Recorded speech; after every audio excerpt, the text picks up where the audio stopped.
Primera de Timoteo capítulo 5. Hoy vamos a poner atención de los versos 3. Primera de Timoteo capítulo 5, de los versos 3 al 16.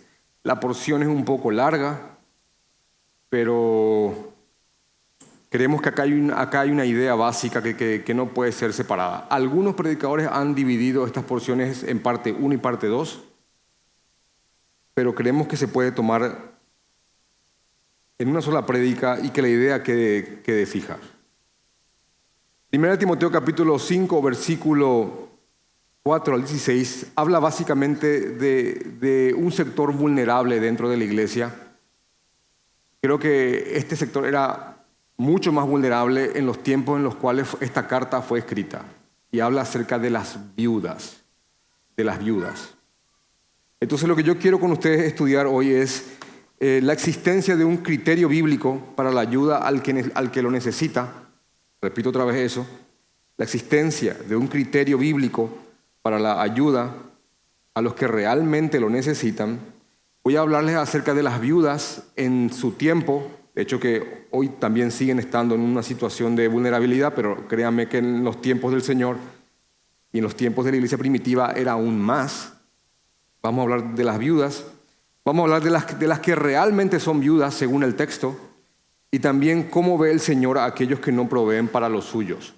Esos van a ser los 4 puntos básicos de esta predicación. Así que, bueno, voy a poner un contexto rápido y les voy a dar una introducción y después vamos ya a estos puntos para que saquemos algo para nosotros en este tiempo.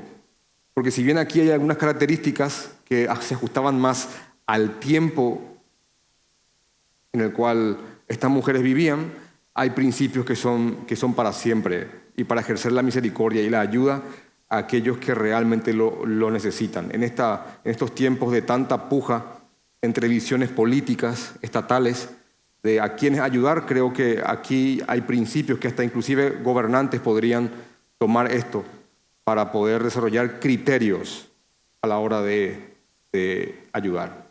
Primera de Timoteo capítulo 5, voy a leerlo del 1 para que tenga sentido y tomar impulso. Primera de Timoteo capítulo 5 es básicamente un texto, una porción que habla de los deberes hacia los demás. De hecho que así lo ha titulado la Reina Valera. Esto no es parte de la carta, esto lo pusieron los traductores. Primera de Timoteo capítulo 5, repito, habla acerca de los deberes hacia los demás. Pablo está escribiendo a Timoteo, ya lo sabemos, pero para el que está aquí por primera vez, estamos estudiando verso por verso una carta que hace mucho tiempo Pablo escribió a un joven llamado Timoteo, un joven de aproximadamente entre 38 y 40 años, que tenía como misión ir a dirigir a la iglesia del Señor que estaba en la ciudad de Éfeso, una ciudad altamente pagana. Entonces encontramos esa verdad, el motivo de esta carta, en 1 Timoteo capítulo 3, 14, cuando dice: esto te escribo, Pablo a Timoteo, aunque tengo la esperanza de ir pronto a verte, para que si tardo sepas cómo debes de conducirte en la casa de Dios, que es la iglesia del Dios viviente, columna y baluarte de la verdad. Entonces, no hay mucho que interpretar. Es una carta que direcciona a Timoteo para que sepa cómo debe de conducirse en la iglesia. Pablo le da una serie de instrucciones a Timoteo en cuanto a su comportamiento y en cuanto a su fidelidad con la palabra de Dios, tanto en un sentido personal.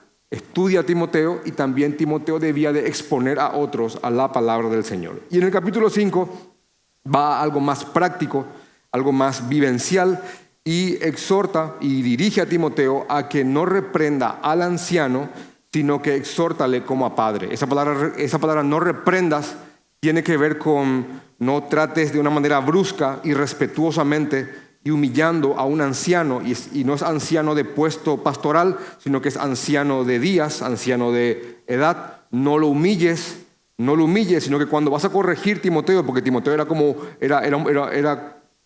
un pastor, bueno, Timoteo tenía que inclusive pastorear a personas que lo duplicaban en edad, y cuando él tenía que corregir a un anciano, tenía que exhortarle como si fuera que está hablando a su propio padre. Amén. también. Y después dice que también habla acerca de los más jóvenes, háblales como hermanos, no en una posición de superioridad, sino que como hermanos, como iguales. A las ancianas, y se refiere a mujeres de edad, mujeres maduras, háblales Timoteo como a madres. Y habíamos hablado que en la segunda carta de Timoteo estaba inclusive hasta el nombre de la madre de Timoteo, que era Eunice. Entonces Timoteo, a la hora de corregir a una mujer con una edad avanzada, tenía que pensar que él estaba hablándole a su propia madre, a Eunice. Con esa paciencia, con ese respeto, con ese honor, reverencia que una persona debe de tener para con su madre. Qué bueno, qué buen direccionamiento. Después de eso, habla acerca de las mujeres más jovencitas y Timoteo tenía que pastorear a mujeres jóvenes, mujeres que probablemente visualmente hablando podrían resultar atractivas para él, porque es un hombre heterosexual y joven. Entonces le está guiando a Timoteo que a la hora de pastorear a mujeres, él tenía que mirarlas como a sus propias hermanas. Así, como si fuera tu hermana, Timoteo. Así que acércate a ellas y la palabra es con pureza. ¿Por qué es importante leer esto? Porque ahora Pablo va a ir a otro sector de la iglesia que son las viudas. Son las viudas.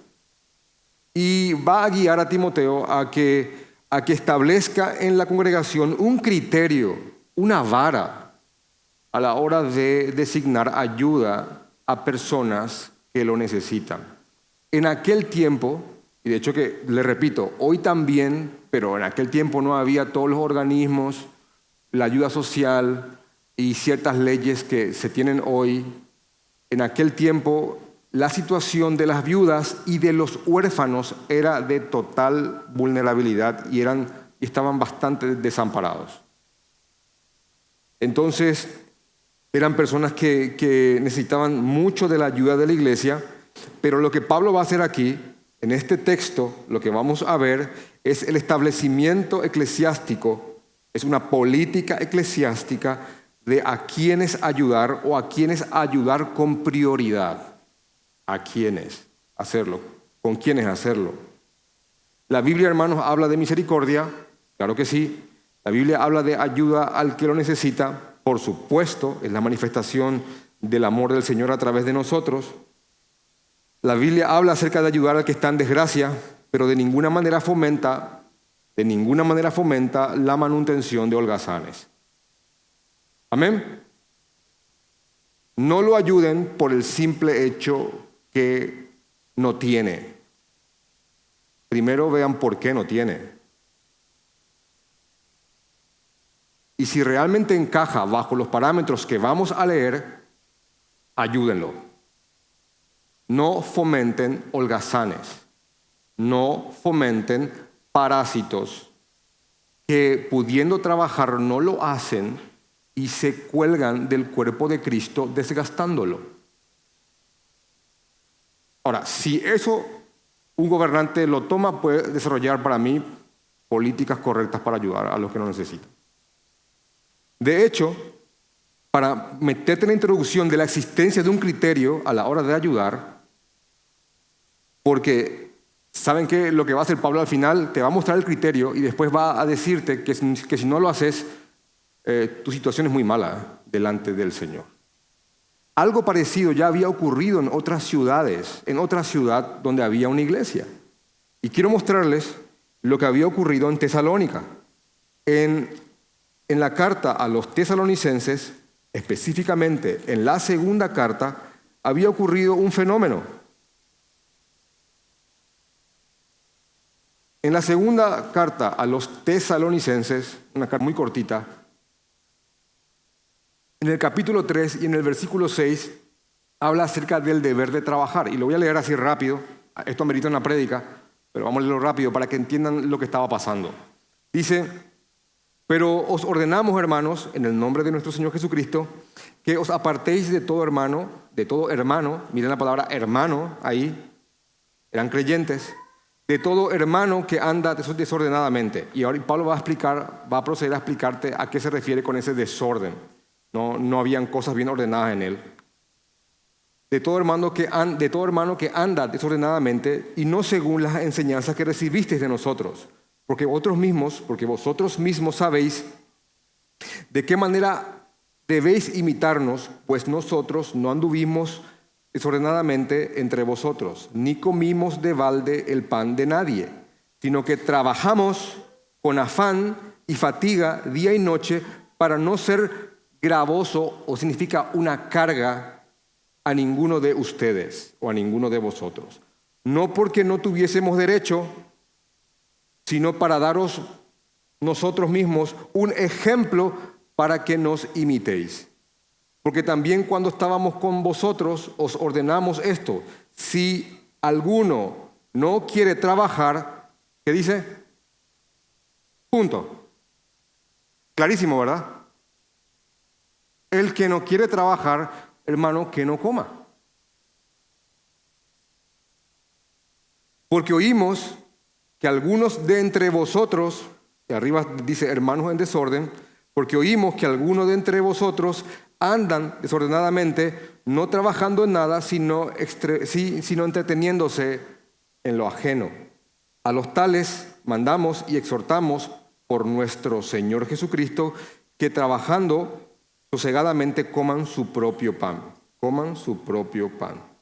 Y vosotros, hermanos, no os canséis de hacer el bien. Así que, hermanos, hagan el bien, estén pendientes de lo que necesitan, pero no mantengan, hermanos, no sostengan a aquellos que, pudiendo trabajar, no lo hacen y están avivándose, una palabra más criolla,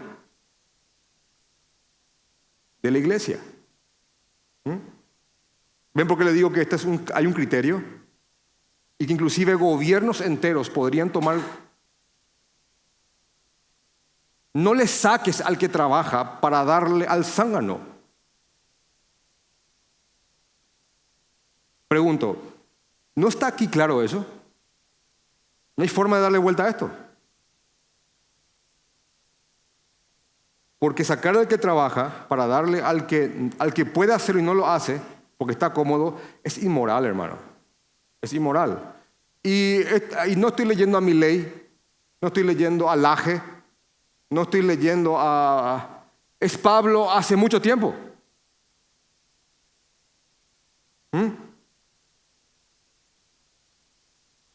Lo que dijo Milei, lo que dijo Laje. Hermano, son personas que están luciéndose con principios bíblicos.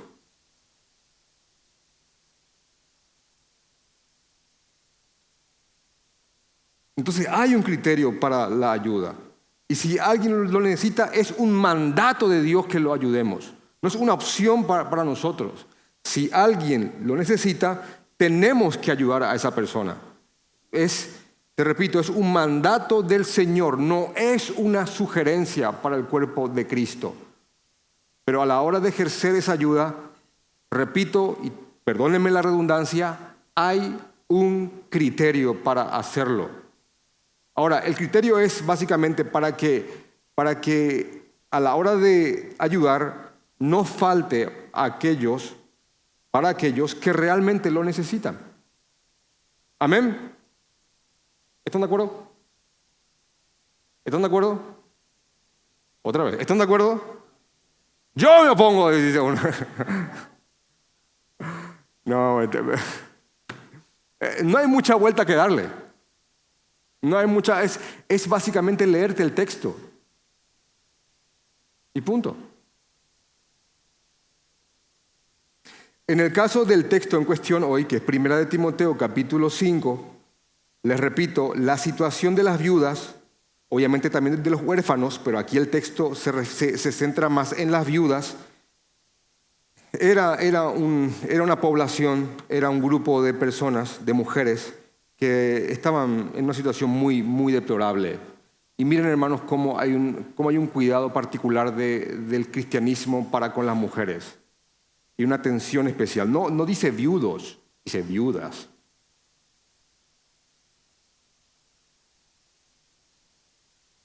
que esas mujeres que por alguna cuestión llegaban a esa condición no sean desamparadas. Ahora, miren aquí lo que dice Pablo a Timoteo, porque el versículo 3 es prácticamente la idea central de toda la idea. Dice Timoteo, versículo 3, honra a las viudas que en verdad lo son. Punto. A las que realmente son viudas, Timoteo, hónralas. Repito, a las que realmente son viudas. Ahora, hermano, ¿cómo se entiende esto? Porque una es viuda o no es viuda. O se le murió el marido o el marido no se le murió. Ahora, ¿entienden lo que está diciendo Timoteo aquí? Sí, a muchos se le pudo haber muerto el marido, pero la palabra viuda significa despojada, significa dividida de aquel. Y lo que está diciendo es, hay como un juego de palabras aquí. Un comentarista dice, a quien yo cito mucho, se llama William Hendrickson, dice, aquí hay un juego de palabras porque en el original la palabra viuda significa despojada, privada, dividida de su marido, por lo tanto, frecuentemente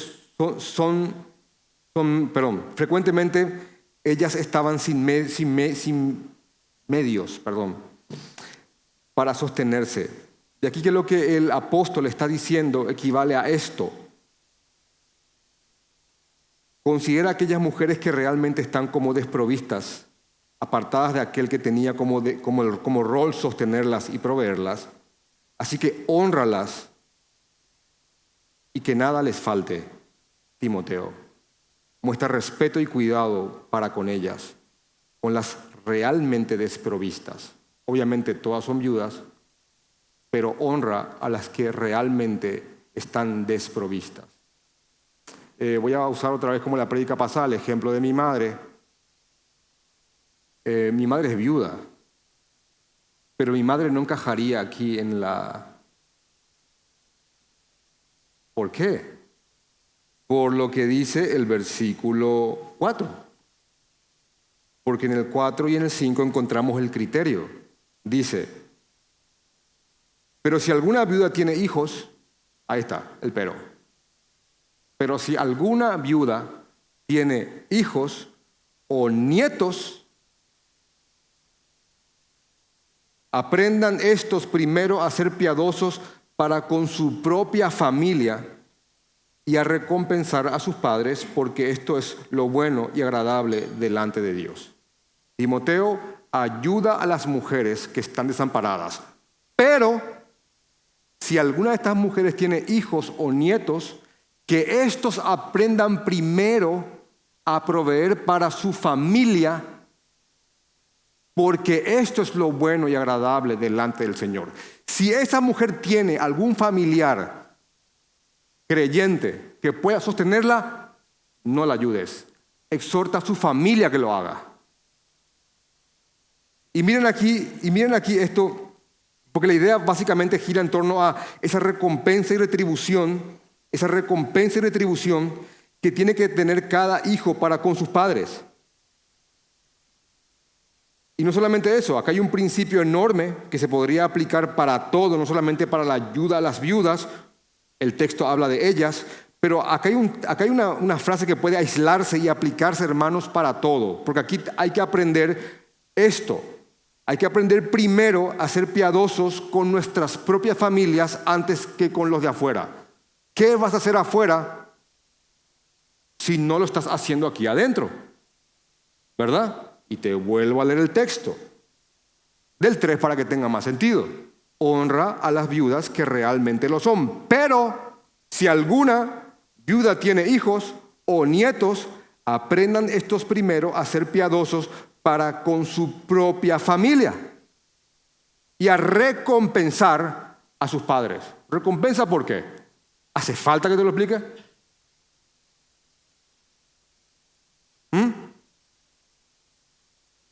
¿Tengo que explicarte por qué tenés que recompensar a tu padre?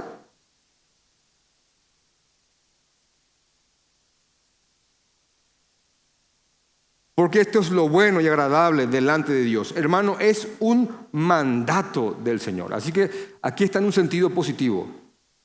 Entonces Pablo dice, hay que ayudar a las viudas, pero si está por ahí el hijo o está el nieto,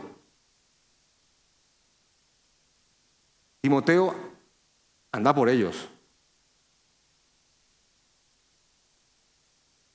Y exhortarles, porque es un pecado lo que están haciendo al no atender a sus padres y abuelos. Hermano, es palabra del Señor. Me encantaría que me digan, te alabamos, Señor. Es palabra del Señor. Está aquí. Es una responsabilidad nuestra. Entonces, vuelvo al caso mío. Mi madre es viuda, pero mi madre me tiene a mí. Yo no tendría que cargar a la iglesia con mi madre porque yo tengo el deber y el mandato de recompensarla y honrarla y protegerla y guardarla y proveerla. Amén.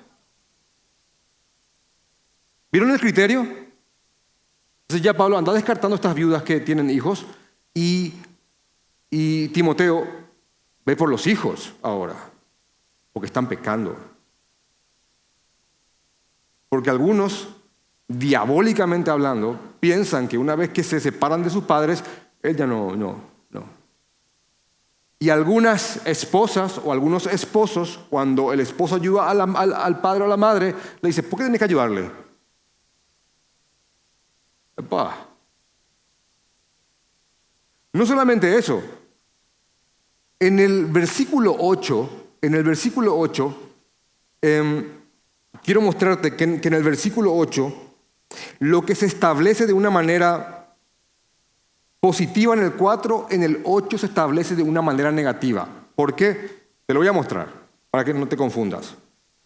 En el versículo 8 dice, pero si alguno no provee para los suyos,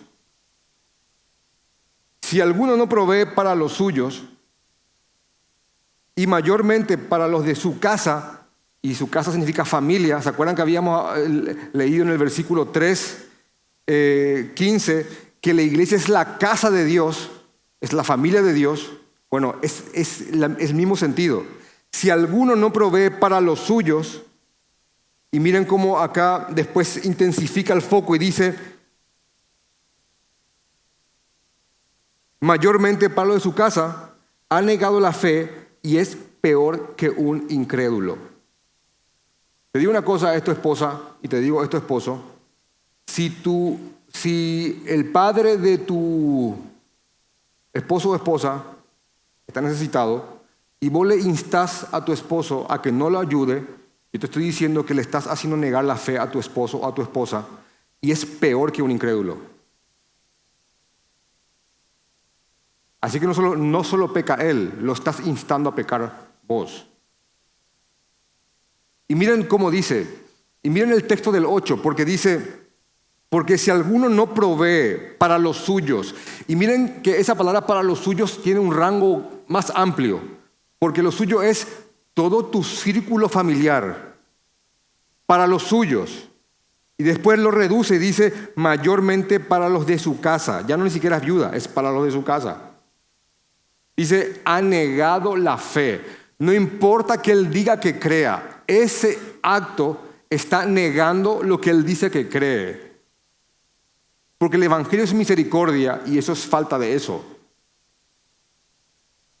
No solamente eso, hasta yo conozco, y ustedes también, hasta el más pagano y de los paganos, muchos de ellos tienen una ley natural y ayudan a sus padres. Si alguien acá estudió Derecho, cuando estudiamos Romanos 1 y Romanos 2, ¿se acuerdan todas las leyes en cuanto al pater familia y la honra que tenían que tener los hijos para los padres? Hasta los romanos en su paganidad y los griegos y los babilónicos tenían un concepto de honra al padre. ¿Cómo un creyente no va a tener eso? Entonces él coloca a una persona como peor que un incrédulo. Y ni siquiera estoy diciendo yo creo que dice, no, es así.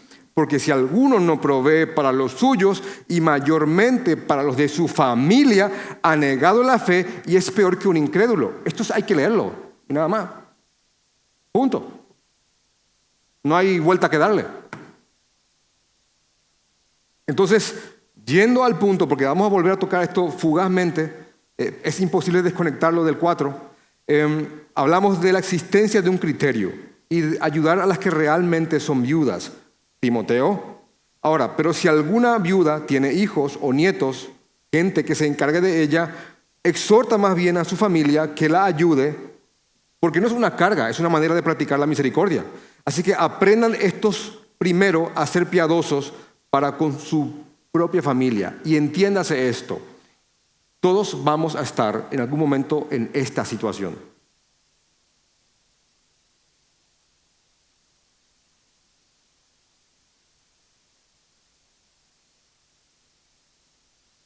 Si Dios te permite criar hijos bíblicamente, que hayan aprendido el principio del mandato del Señor de honrar padres, hermano, y si te permite el Señor llegar hasta la edad de las canas o de edad avanzada, o de la calvicie en mi caso, hermano, te va a tocar el tiempo en el que te vistan y te lleven a donde no quieras ir.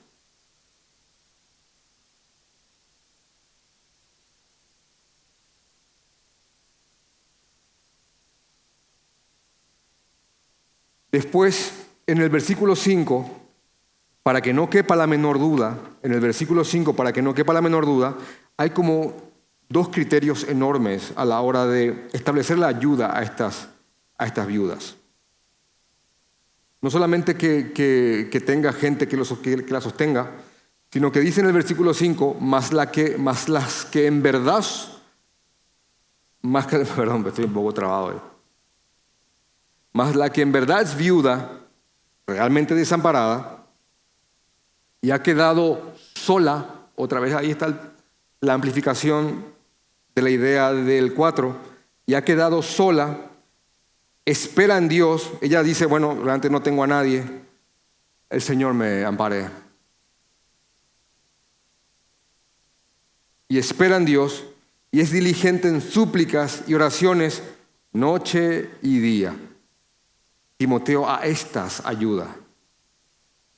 Es un mandato para nosotros que a estas mujeres no les falte absolutamente nada. Así que podríamos decir de que tiene que ser una mujer que esté realmente sola,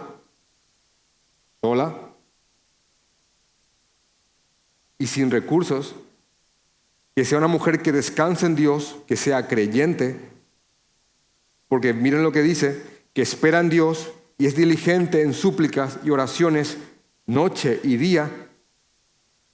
Y tanto el versículo 6 como el versículo 7 reafirman en un sentido negativo que tiene que ser creyente. Pero la que se entrega a los placeres viviendo está muerta. Manda también estas cosas para que sean irreprensibles. Así que no sostengas a mujeres viudas que con lo que le estás dando se entregan a los placeres o una vida desordenada. No lo hagas, Timoteo. No lo hagas. Y entonces volvemos al 8, porque está en el orden, hablando acerca de cuál es la condición de aquellos que no proveen para los suyos. Y leo otra vez de nuevo el texto, porque dice, pero si alguno no provee para los suyos, y mayormente para los de su familia o casa, ha negado la fe y es peor que un incrédulo. Este texto está ahí, hermanos. Está ahí. Así que no solamente hay un mandato de parte del Señor de sostener a nuestros padres, sino que inclusive a los nuestros, a tu gente, como suele escuchar cuando se refiere a familias. Tu hermano es tu problema, me refiero sanguíneamente. Tu tío, hermano, es problema tuyo también. Obviamente, con criterios de personas que realmente no pueden.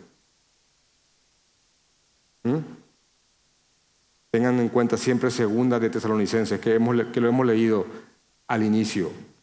No sostenemos holgazanes.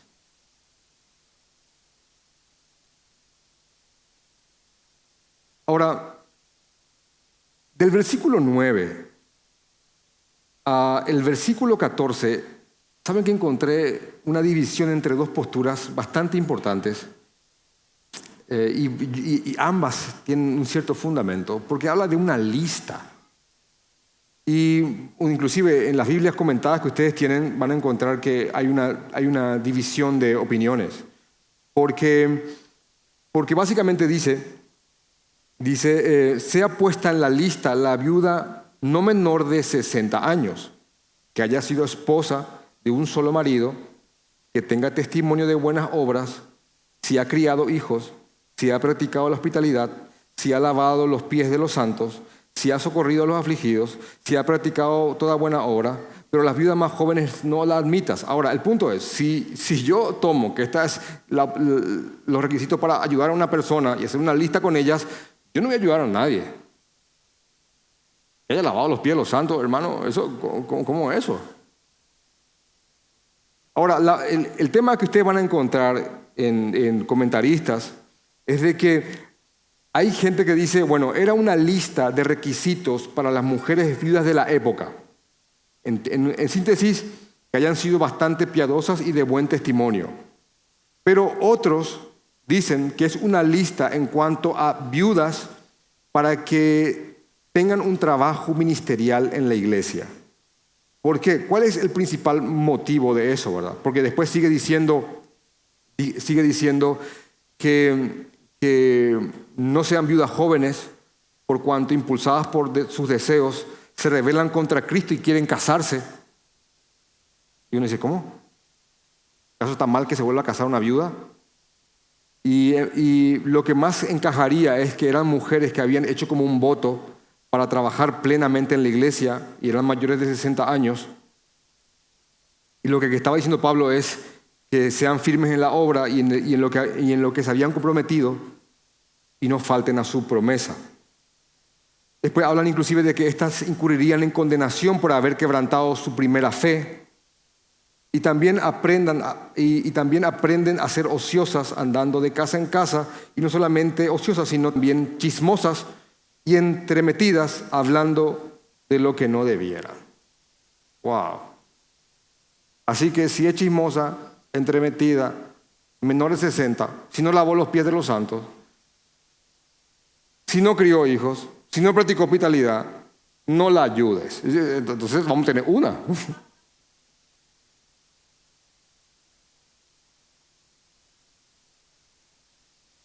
Entonces yo me inclino más, y en base a lo que voy a mostrarte a continuación, que se refiere más que nada a una lista de mujeres viudas que habían hecho un voto mayores de 60 años para no casarse más y entregarse plenamente a la obra del Señor.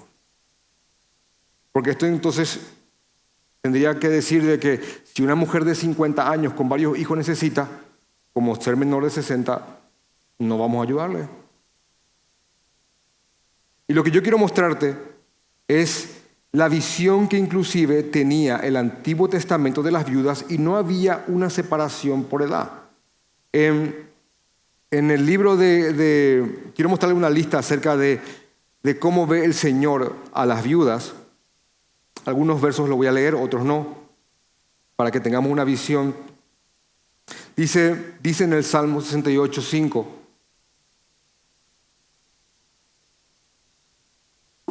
Dios es padre de los que no tienen padre. Dios es padre de los huérfanos y defensor de las viudas. Repito, Salmo 68:5. También otros versos hablan acerca de que las viudas están en el cuidado y la protección de Dios.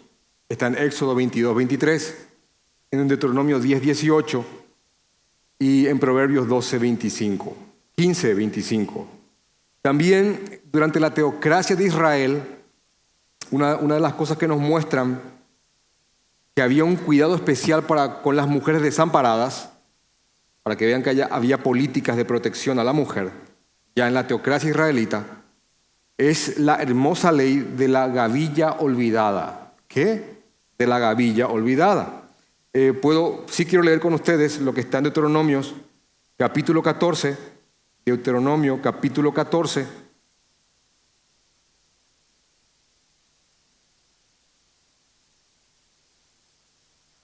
Voy a tratar para que entiendas esto, de resumirte los diezmos en 3 minutos. No sé, voy a tratarlo. Hay toda una prédica sobre los diezmos, tenemos en la iglesia. Búsquenla, tenía pelo cuando eso.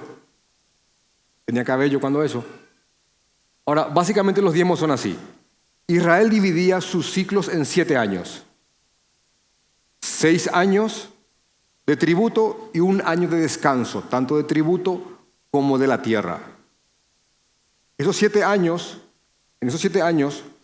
se daban 2 diezmos anuales en el primero, 2 diezmos anuales en el segundo, 3 diezmos en el tercer año, después en el cuarto 2 diezmos, en el quinto 2 diezmos y en el sexto 3 diezmos. Aquel que dice yo practico el diezmo dando el 10% de mi ganancia, yo le digo tributariamente hablando, ¿dónde está el otro 10%? No solamente eso, tenés que tener tu trabajo en base a 7 años y dónde está el 30º que tendrías que dar cada 3 y 6 años. ¿Por qué te digo esto? Porque la Biblia habla del diezmo, sí, habla básicamente de un segundo diezmo y hay un tercer diezmo, el que se daba cada 3 años, en el tercero y en el sexto año. De hecho, que para que entiendan, en el séptimo año tenías que perdonar todas las deudas. Y te decía el derecho tributario primitivo de Israel, que ni siquiera le niegues un préstamo a alguien en el sexto año sabiendo que en el séptimo tenías que perdonarle.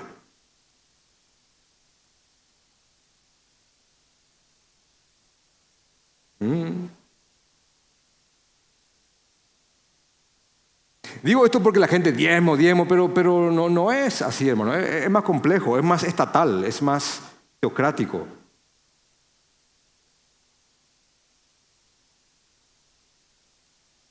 Y dice en Deuteronomio capítulo 14, versículo 28, al final de miren, es clarísimo. Dice, al fin de cada 3 años, esto es el tercer año, al fin de cada 3 años sacarás todo el diezmo de tus productos de aquel año y lo guardarás en tus ciudades. Y vendrá el levita que no tiene parte ni heredad contigo, porque acuérdense que en la repartición de la tierra se les dio tierra a las 11 tribus, excepto a los levitas, porque Jehová es su heredad. ¿Significa eso? Ellos se encargan del templo y todos los que producen apartan un diezmo, uno de los tantos diezmos para el levita y para los que necesitan. Al fin de cada 3 años sacarás todo el diezmo de tus productos de aquel año y lo guardarás en tus ciudades, y vendrá el levita que no tiene parte ni heredad contigo, el extranjero, el huérfano y la viuda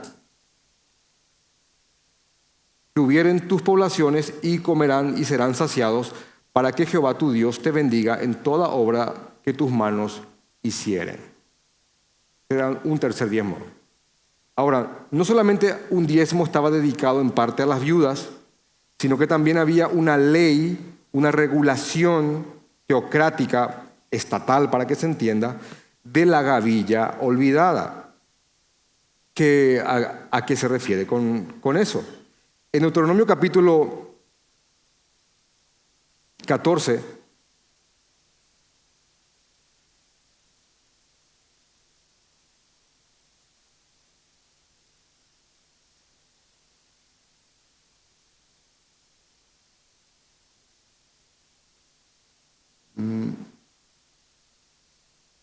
no me estoy acordando, anoté mal el texto, pero bueno, después les busco mejor.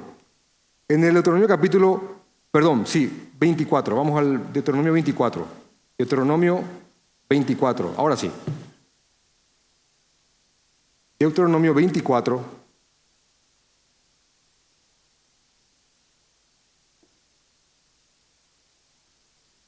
Vamos a leer del 19 al 21 y miren aquí esta política teocrática. Dice, cuando ciegues, cuando coseches, cuando ciegues tu mies en tu campo y olvides alguna gavilla, algún fardo se te olvide alguna, estás segando, estás cosechando con tus siervos y de repente una gavilla, un fardo o un atado de trigo se te olvida. Esta ley decía, no volverás para recogerla, ya no es tuya. Será para el extranjero, para el huérfano y para la viuda, para que te bendiga Jehová, tu Dios, en toda obra de tus manos. Cuando sacudas el olivo, no recogerás las ramas que hayas dejado detrás de ti. Serán para el extranjero, para el huérfano y para la viuda. Cuando vendimies tu viña, no buscarás tras de ti, será del extranjero, del huérfano y de la viuda. Y acuérdate que fuiste siervo en tierra de Egipto, por tanto yo te mando que hagas esto. Lo que te olvides ya no es tuyo. Se llama la ley de la gavilla olvidada. También podemos ver que Dios bendice a aquellos que ayudan y honran a las mujeres desamparadas en estado de total abandono o viudez. Está en Isaías 11, 17 al 18, Jeremías 7, 6. También Él reprende y castiga a los que las afligen, Éxodo 22, 22. Y son fueron un objeto de especial compasión de Jesucristo mismo. Y esto se ve claramente en los evangelios, especialmente en el de Lucas, cuando es una viuda pobre la que a la hora de las ofrendas para el templo va y ella da prácticamente todo lo que tenía. Y Jesús para absolutamente todo y dice, todos dieron de lo que les sobra, pero esta mujer ha dado más que todos, porque siendo viuda y pobre, dio en cantidad menor que todos, pero en un porcentaje y en esencia mayor. Así que en la iglesia primitiva también podemos ver que fue por descuido de las viudas que en Hechos 6, versículo 1 al 6, se establece la existencia del ministerio de los diáconos. ¿Se acuerdan lo que decía Hechos capítulo 6, 1 al 6? Que a la hora de la repartición de los alimentos, las viudas estaban siendo descuidadas, entonces el Señor guía a los apóstoles para que establezcan a hombres para que se encarguen de que a ellas no les falte nada. Hermanos, el Señor manda a que ejerzamos la misericordia, el amor y la ayuda. Pero no es una ayuda completamente a ciegas. Obviamente que tenemos un llamado de ayudar a todos. Pero a la hora de tener una ayuda constante, tenemos que estar atendiendo, de no estar alimentando personas, incentivando personas a que no trabajen o que no se esfuercen. Lo que Pablo está diciendo, mucho antes de politólogos, mucho antes de Adam Smith, de John Locke y otros, es no fomentes la holgazanería. No lo hagas. Los estás perjudicando más de lo que los estás ayudando. No lo hagas. Y también podemos ver que apela al quinto mandamiento de honrar padre y madre cuando dirige a los hijos el cuidado de sus familiares, especialmente de sus padres. De hecho, que uno de los textos con los cuales podemos entender mejor aún a lo que Pablo se está refiriendo sigue ahí más adelante en 1 de Timoteo, capítulo 5.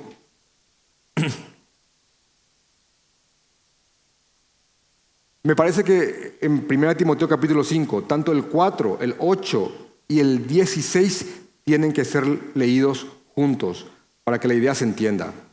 Dice en el 16, si algún creyente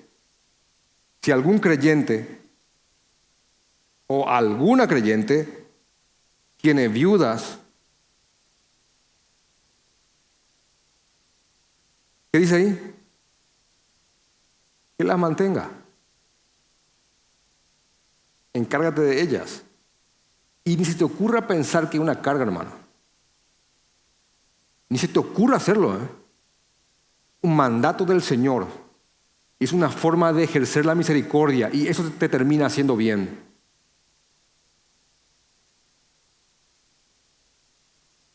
Si algún creyente o alguna creyente tiene viudas, que las mantenga y no sea grabada a la iglesia y no sea una carga para la iglesia, algo de lo cual tendrías que ocuparte vos,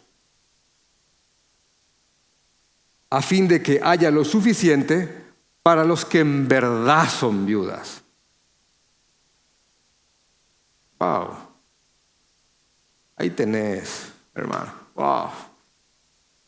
Mucho tiempo antes de que se desarrollen políticas, Estado y posturas, ya había un criterio eclesiástico y bíblico a la hora de ejercer ayuda. No permitan que otros se luzcan con lo que es nuestro y no se anonaden por sabiduría que otros toman de la palabra y sacan a Cristo para exaltarla como...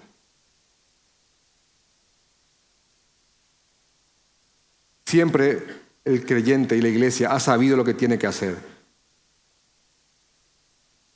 El creyente que está en la palabra de Dios sabe cómo conducirse en este mundo. Dios no nos ha desamparado en ningún sentido. Vamos a orar.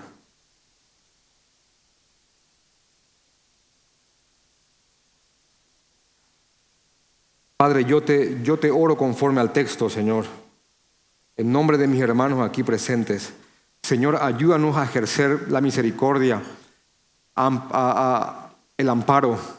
Ayúdanos a ayudar a aquellos que realmente lo necesitan, pero danos sabiduría, Señor, para ayudar realmente a los que lo necesitan, a las verdaderas viudas, a los verdaderos huérfanos, a los verdaderos necesitados, Señor. Ayúdanos a tener la sabiduría para eso.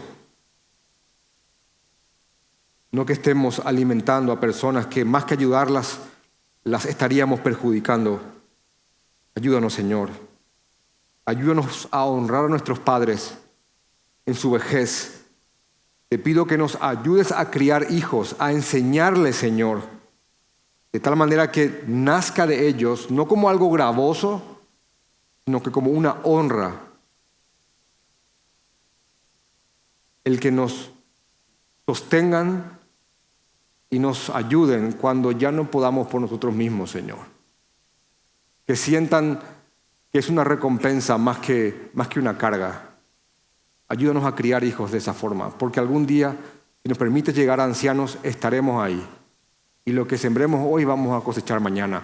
Lo sabemos, Señor, y ayúdanos a tal tarea. Ayúdanos, Padre. Ayúdanos, Señor.